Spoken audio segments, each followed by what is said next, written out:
the province of Camarines Sur, the premier province of Bicol Region, is we pray in the name of Jesus Christ, our Lord and Savior. Amen.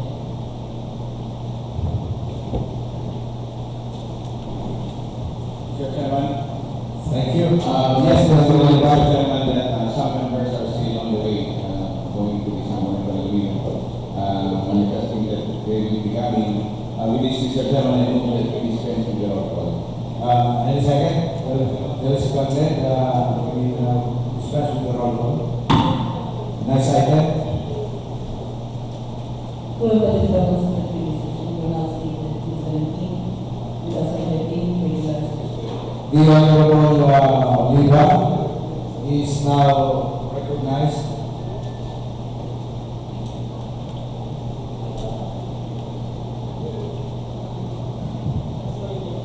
Mr. Chair, I move for the approval for journals dated June 17, 2013 regular session.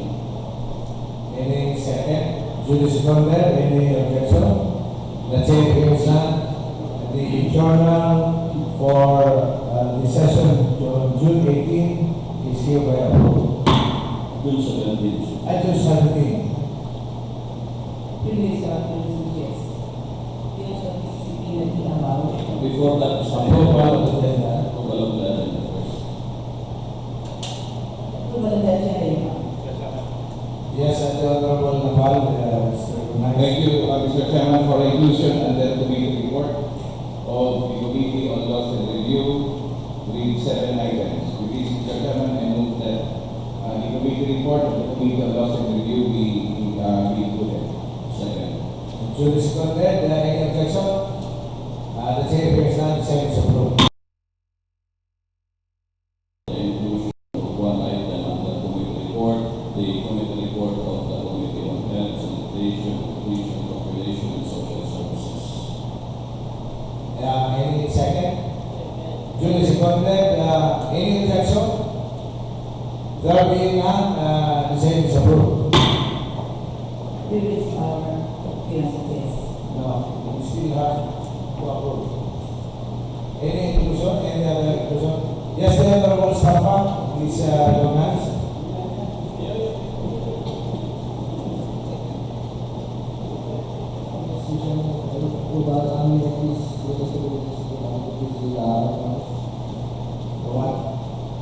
Ordinance, Mr. Chairman, ordinance authorizing the conferring of the secondary award of good service award for elected officials, Mr. Chairman. Is that a committee report? Yes, Mr. Chairman. Any second? This is first instance, so it should be included under business from the day is the committee report. Already. Already, the session. So it's a committee report. So, any other comments, remarks? The chair hears none. The same is approved. I now move for the approval of our agenda as amended. Judy Seconder, any objection? Remarks? The chair hears none. The agenda for the day as amended is hereby approved. Previous hour, yes, yes. Yes, of PCCP that we allow. The bloodshed of the government services will assist the restoring of the city. Simply that is common blood for the purpose of shed light on the benefits that will be received by government officials and police who will retire and whose term will end in the other person. This is request of the Honorable City. Our guest, Mrs. Abao, and company is requested to please occupy the front seat. Given to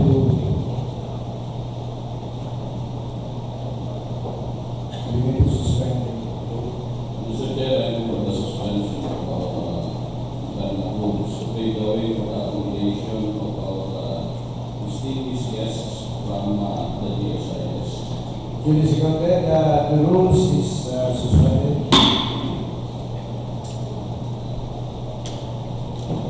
Mr. Chair, we first request our guests to please introduce themselves. Good morning, Honorable Vice Governor and Honorable members of the board.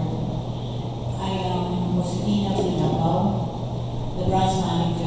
GSI Snaga. Thank you. And yung po yung I would like to introduce you my staff, Ms. Cheche Bulao, the PBA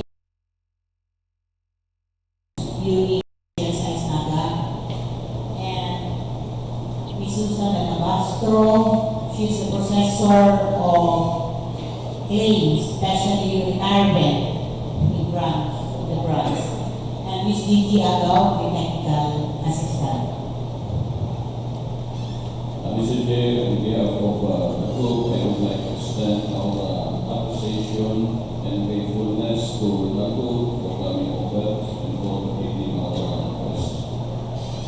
Marama, it is a consensus of the group, particularly those whose term will be expiring and or separated from government service comes June 30 or July 1.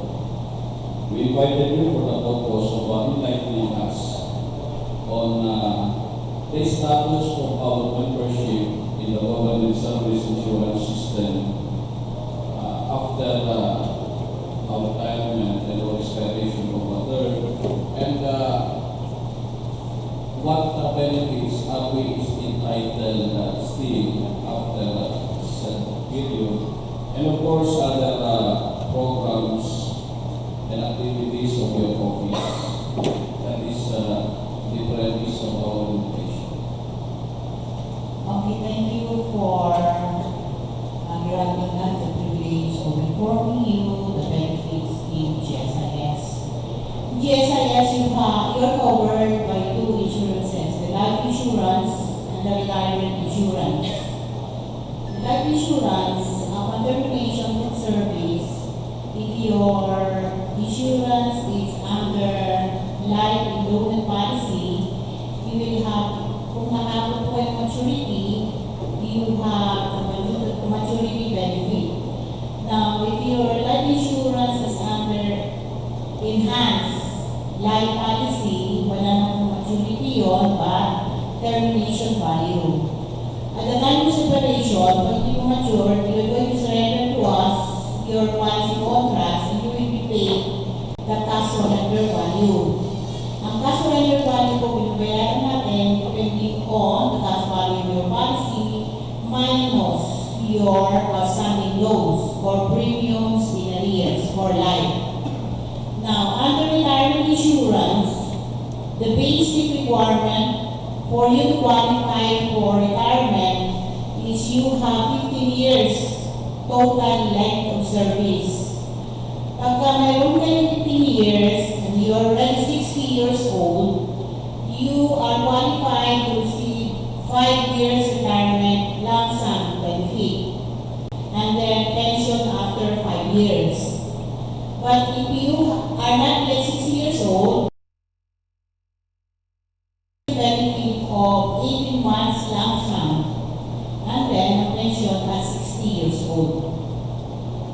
Now, if your total length of service or TLS is less than 15 years, ang makukuha lang po is cash payment, no more pension.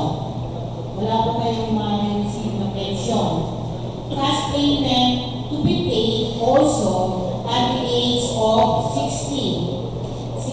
Remember po, ang total length of service is required lang for you to be qualified sa retirement. Pero yung inyong RCS, ang RCS po, ang tinatawag namin RCS, ay ang periods with premium payments. So, ang period of premium payments, ginagamit po natin sa pag-compute ng inyong mga benefits. Generally, the TLS is greater than your RCS or PPP, period of premium payments. If you have casual or temporary services which were not paid premiums, kung hindi nabayaran ng araw po ng mga premiums ng inyong casual or temporary services, so hindi po yun ang sa RCS. Ang na-account lang po namin sa RCS ay yung may bayad ng premiums.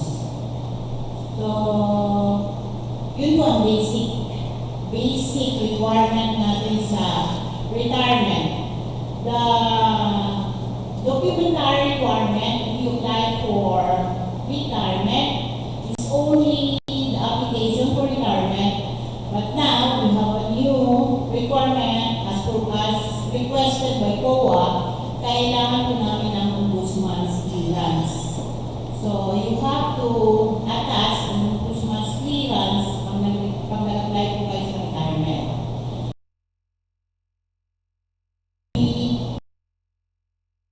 And 6 effective upon the date of your retirement. For example, your retirement is June 30, dapat 6 months before ang date ng inyong clearance. Kung earlier than 6 months, hindi po namin tatanggapin. So, those are the basic requirements of retirement, of your retirement benefits. Any questions? We're not going to answer your questions. So, Madam Pagbilaban na ako ang status. Now, we're not active member. But once we are separated from our government service, what is now the consideration of our membership? Inactive member na po kayo, classified as inactive members. Inactive members. But we are entitled to receive all the premiums or contributions that we pay, including that of our employer. That's why we are paying po, if you're one time to retire, doon po, babayaran namin retirement. And also, the life insurance, babayaran po namin yung cash value ng inyong insurance. Minus the outstanding balances of your loans. Can you enlighten us more on this surrender value, considering that I believe there is a certain period or that you have anticipated how it is, there is a date, I believe, and for us to receive all, to claim, rather, all the contributions or premiums that we pay. The next to our, yung life insurance po. Yes, At the start of your membership in GSIS, you are automatically given a life insurance benefit. Ang life insurance, covered by life insurance, diba po? So, in case something happens to you, what is value? Ngayon po, pag hindi naman, wala naman pong contingencies na nangyari, at the end of your employment in the government, ang ipapalit lang po namin is not the total contributions that you made to GSIS, but the cash value. Ang cash value po, the amount of your insurance times the factor that we are using, mayroon pa kaming factor depending on your salary, depending on the length of time that you have contributed to your life insurance, doon po natin in-compute ang cash value ng life insurance. regardless of whether or not we completed the 15 years time which we have to pay contribute or pay our premium, we are Yes. entitled to receive all that what we have contributed. No sir, kasi hindi naman po katulad ng savings account na nag-ibulan tayo. We are covering you with life insurance. So, babayaran po natin yun by contributing to us like premiums. Ngayon, yung walang nangyari sa inyo, ang hindi babalik na namin is part or proportionate of the total premiums that you have contributed to us as far as the life insurance is concerned. So, meron lang po yung factors na i-multiply natin sa amount of your insurance, yun po ang mababayaran sa inyo, minus the loans that you have paid, especially policy loan. What is enlighten us more on that one consideration from government service.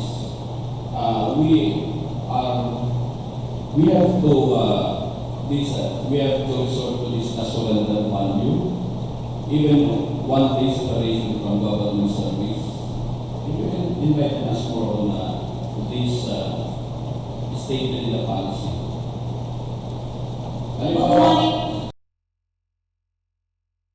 Last week, this is my last surrender.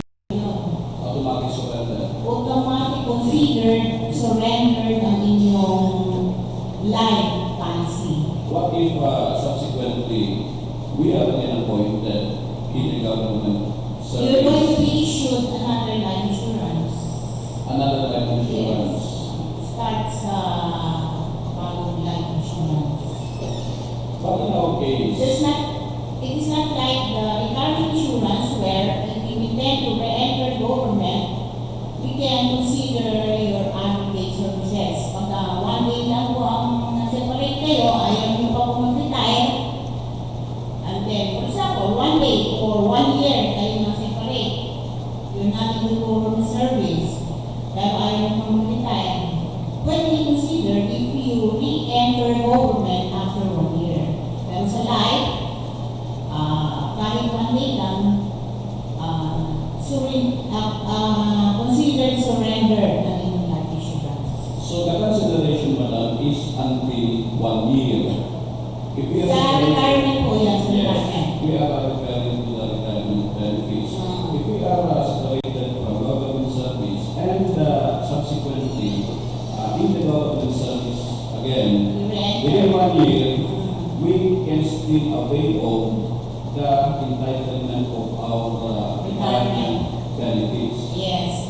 For example, today or on June 30, your term ended, but you have not yet completed the 15 years basic requirement, minimum requirement. So, wala pa kayong pensyon nun. Cash payment na ba kayo kung sa inyo? You can opt to re-enter government kahit na kung anong posisyon, basta nasa gobyerno kayo, we can consider your continued services in government, additional services for you to be able to retire under RA 1891 or whatever plan or retirement that you will choose kung not 15 years in service kayo or more. So kung more than, mas malaki ang makukuha ninyo. So, basta madam ang importante yung 1 year, within 1 year after separation from government service, you should re-enter in government service in order to avail of the continuous retirement benefits. In fact, it will be given 4 years, but not to exceed 4 years. Kasi kung separation benefit will expire after 4 years if you will not avail of the benefit on separation. Kailangan kung sigurado na po kayo na hindi na you not re-enter government, within 4 years, you will file your application for separation benefits in GSIS. So within that 4-year period, hindi kayo nakafile ng separation benefit, hindi kayo nag-re-enter ng government, mag-prescribe po ang benefits nyo, hindi na po namin mababayaran nyo.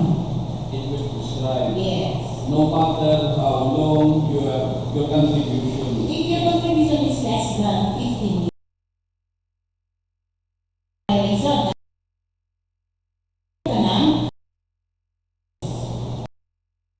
For the meantime, Mr. Chair, I am waiving